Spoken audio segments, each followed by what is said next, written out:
Oyao les Phoenixous, ici le Phoenix des mangas. Avant de débuter, je tenais à passer un petit coucou et à remercier 3 petits Phoenixous qui m'ont offert un magnifique cadeau pour mon anniversaire. Il s'agit bien sûr de Steve, Cassandra et Brian. Encore merci à vous. Allez, on attaque de suite ce nouvel épisode qui portera sur la série Katekyoshi Hitman Reborn.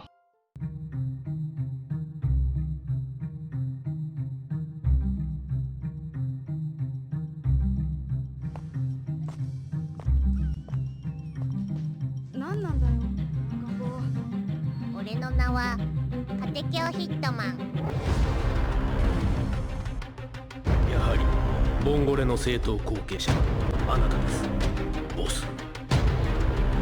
ボンゴレ10代目になるお前だぞ。お前に9代目の後は継がせない。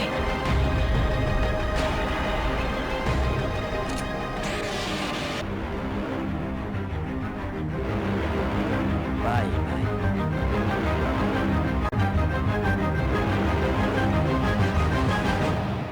Opération X。 Tsuna est un élève plus que médiocre. C'est pourquoi lorsque sa mère trouve une petite annonce d'un professeur particulier, elle décide de l'engager sur le champ pour venir en aide à son fils. Ce qu'elle ne sait pas, c'est que le professeur particulier qui se présente sous le nom de Reborn et qui a l'apparence d'un bébé n'est d'autre que le représentant d'une grande mafia italienne.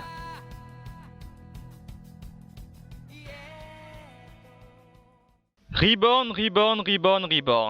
Voici une série qui m'aurait fait le plus douter. Tout d'abord, au niveau du scénario, la série est décomposée en 8 arcs mais ayant de gros liens entre eux. Et je dois le dire, dans l'ensemble, c'est pas mal. Premier point positif, c'est l'univers que la série dégage.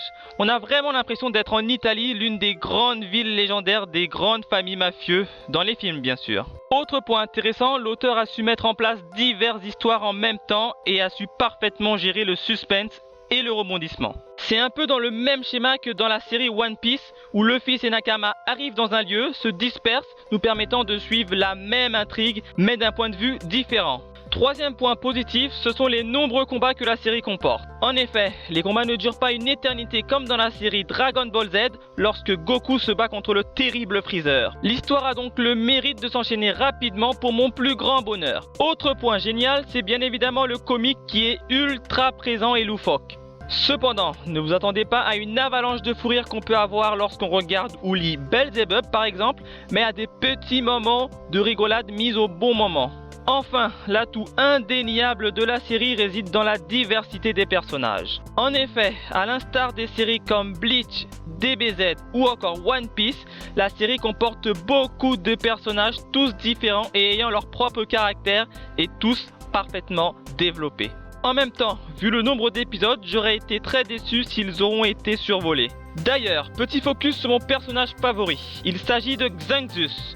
Il est tout simplement ultra badass, mais je vous en dirai pas plus sur lui pour des raisons évidentes de spoil. Hélas, la série m'a un peu exaspéré sur de nombreux points qui m'ont d'ailleurs failli la faire abandonner. Mais parlons du plus embêtant à mon sens. En effet, l'histoire ne démarre qu'aux alentours du 34e épisode, soit au 3e art, celle des Varia pour les connaisseurs. Oui, vous m'avez bien entendu, au 34e épisode sur 203 que compte la série. Alors oui, je peux comprendre qu'il faut introduire les personnages et l'ambiance de la série, mais là ils ont exagéré. Pour cette série, je pense que 5 épisodes auraient largement suffi.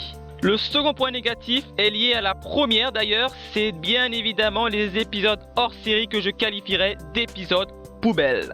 Ils ne font absolument pas avancer la série d'un iota. Alors oui, certains épisodes poubelles sont présents pour nous permettre d'en savoir un peu plus sur certains protagonistes comme l'art des arcobaleno par exemple. Pour ceux-ci, c'est tout à fait compréhensible et même nécessaire à la série. Mais pour ceux où on les voit par exemple tout simplement dans la vie de tous les jours, ce qui correspond à l'arc Choice ou une partie de l'arc Base Melon, pour cela, je dis stop. Ils auront largement pu s'en passer. Enfin, le dernier point noir touche les personnages qui sont trop clichés à mon goût. En effet, on a un héros complètement naze qui peut à peine mettre un pied devant l'autre, le sportif totalement con et naïf, un obsédé, un solitaire, le pleurnichard et une héroïne à la Sakura dans la série Naruto. Heureusement que tout ce beau monde sont hyper développés parce que sinon j'aurais pas pu les supporter. Concernant la fin de la série, je dois dire qu'elle est bien réussie et triste tout de même. Vous l'aurez compris, c'est donc une série à recommander aux amateurs de shonen complètement déjantés. J'ai donc décidé de lui mettre la note de 6,5 sur 10.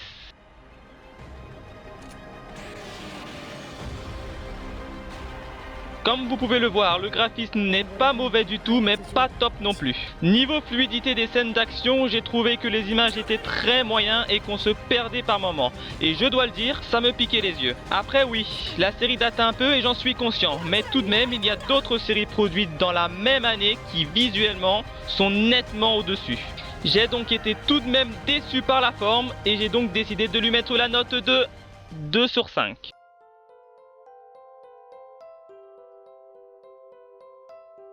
La série comporte pas mal d'openings, 8 pour être précis. Je vous propose donc un mini top 3 de mes openings favoris.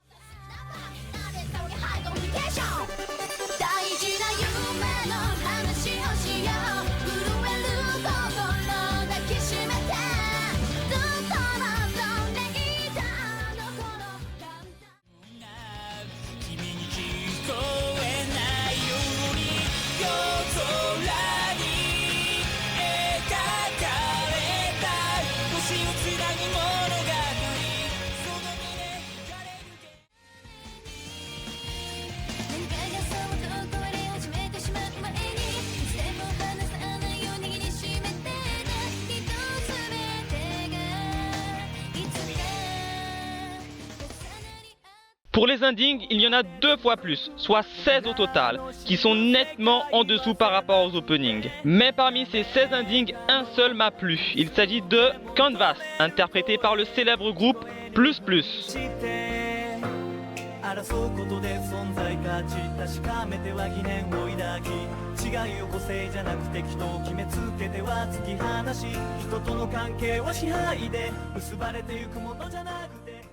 Enfin, je terminerai par un autre atout que la série possède, ce sont ses OST qui sont excellents et qui s'accompagnent parfaitement bien à l'ambiance de l'œuvre. Elle nous plonge encore plus dans l'univers. De plus, chaque personnage a sa propre bande son.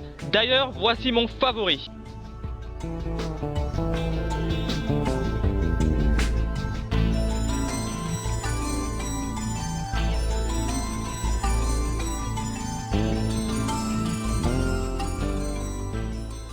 J'ai donc décidé de lui mettre la note de 3 sur 5.